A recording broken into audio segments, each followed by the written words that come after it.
All right, good morning, everybody. Welcome to Friday. Welcome to the weekend. I hope you're doing great. Hope everything is going your way. Let's see what's wanting to come out this morning. Tis this morning. Let's see what's going on. If you're wanting to learn tarot from me, I've gotten a lot of notes and questions about learning tarot from me. My Tarot Wisdom of the Tarot class is available to you in the description box. If you want to jump onto that, please do. All right, let's see where we go. Narrow pathway. Sorry about that chipped nail. All right, narrow pathway, joy and delight. What a bummer. Staying focused. All right. So there does seem to be some kind of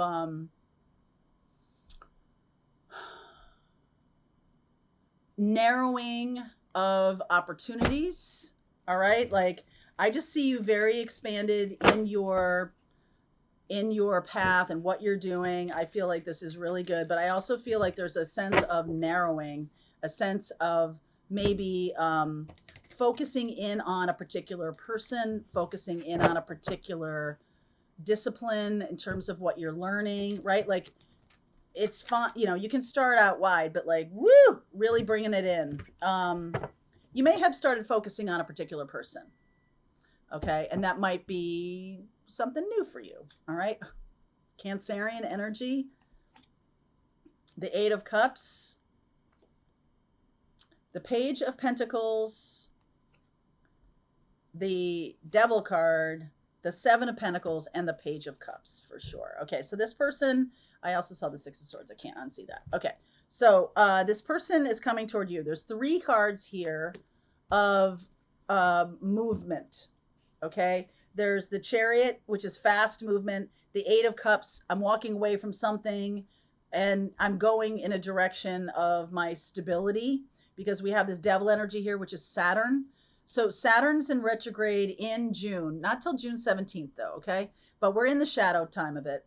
So you may start to really think and wonder and ponder about what really makes you happy.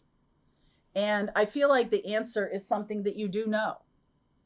All right. I feel like you do know what's going to make you happy. Maybe it's a particular person or it's a particular situation. I feel like you are moving or leaving somebody or something behind to go towards something fresh. This Page of Cups and this Page of Pentacles. This can also be something about childhood. So you're kind of like, this is a long-term childhood dream that you've had. Something along those lines. King of Pentacles, the Three of Swords, the Nine of Cups. Hermit energy. There's Virgo energy here. Virgo, Capricorn. Woo. Five of Swords and the Magician. Okay, there's a theme here. Nine of Pentacles, Eight of Wands. Okay. And the Empress. So Taurus, Libra, Gemini, Virgo, Capricorn, Cancer. There's definitely been a sense here of both of you having difficulties getting what you want. There might be a theme here about that. Both of you not being able to ever really get what you want. And maybe this is because you went with people who were not about that. It was really not about that for you. I taught a class last night, the North Node, as it relates to our relationships and how there's a purpose why people are in our life. There's nothing random about it. The person you married, the person who's your brother, the person who's your mom. There's nothing random about it. There's a purpose to it. And so Saturn going retrograde in June in Pisces has us looking internally, developing our spiritual gifts and looking internally for like the why of why am I doing this, or why is this pattern existing? And I feel like I've chosen this pattern. Well, yeah, you have. As a soul, you've chosen the pattern. So like, why do I choose people who manipulate me? Why do I always choose people who break my heart? Why do I choose people who are not on the same wavelength as I am in terms of long-term commitments? Why do I always have people who cheat? Why do I attract narcissists? All of these kinds of patterns. I feel like there's two of you here who share that feeling. Why? Like, I don't know. Victims, I mean, I heard in my head victim mentality.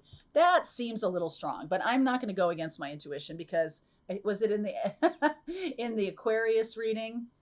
I was like, go slow, go slow. And then the very last part of it was just like, oh, I'm sorry, I stand corrected. You guys are going to move forward really quickly, but maybe it's up to you to be the grown up, okay? Or somebody to be the grown up.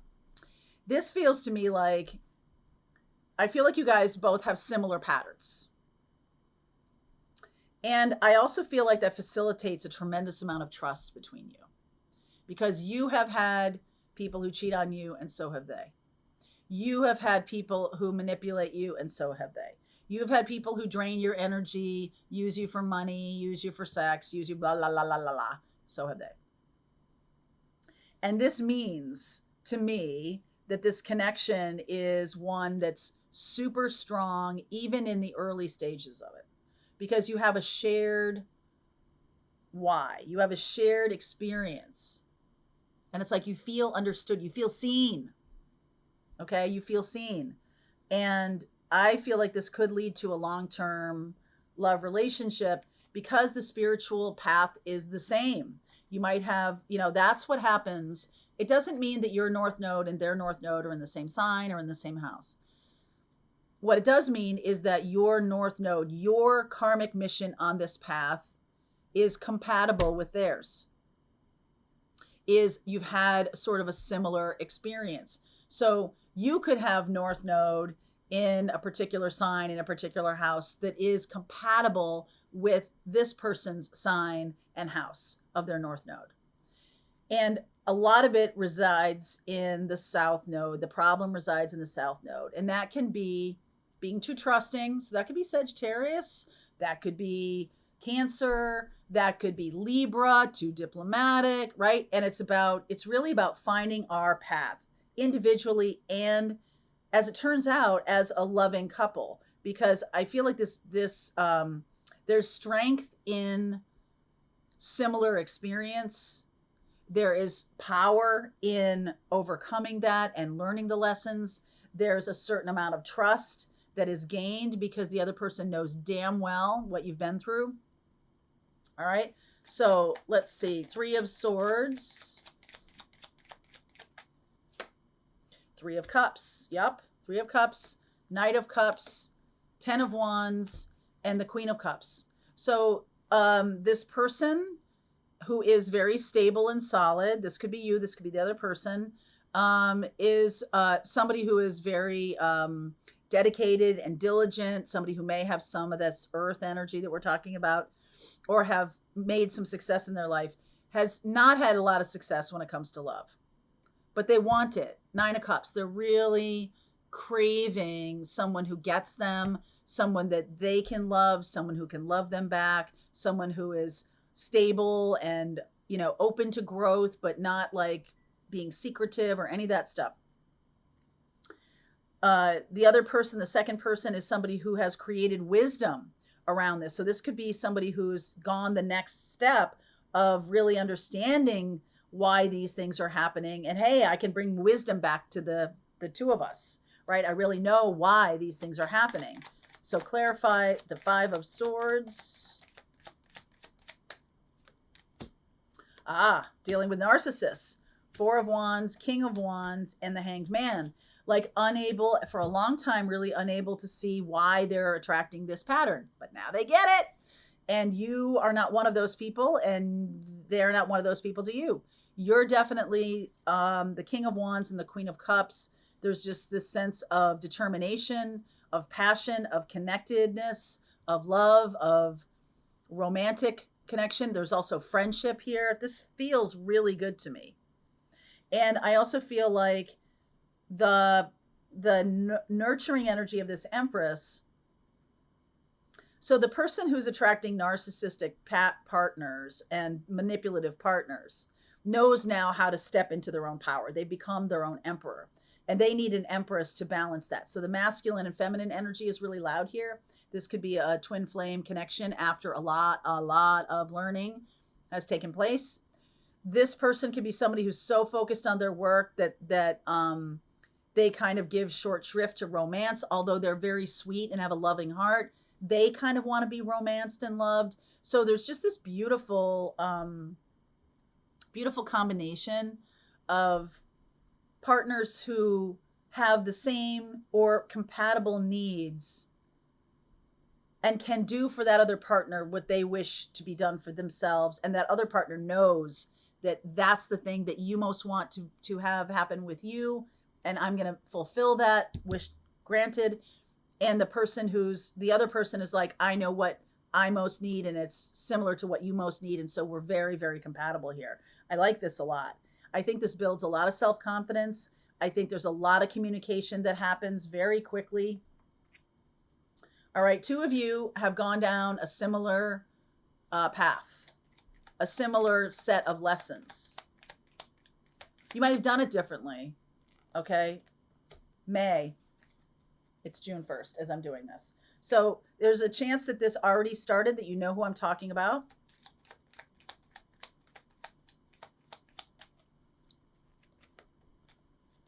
Yep, it's already here. So those of you who are resonating with this, you are correct. You are correct in who you're thinking about right now. Even if that person is not with you right now, I feel like this person is the right one. They are the one who is going to come toward you, or you're going to go toward them. We'll look at that in the extended, like, how is this going to play out? Because I just feel like what we're getting is like this set of circumstances. You guys are both on the same page. Good. So let's see where we go with this. I'm going to continue on with this reading. There's a link in description box below, Pathfinders. We're just going to keep on going. All right, I hope you enjoyed that video. If it was helpful to you, please consider liking this video and sharing it with anybody who might have a need for similar kind of information. And if you like this video, check out these videos.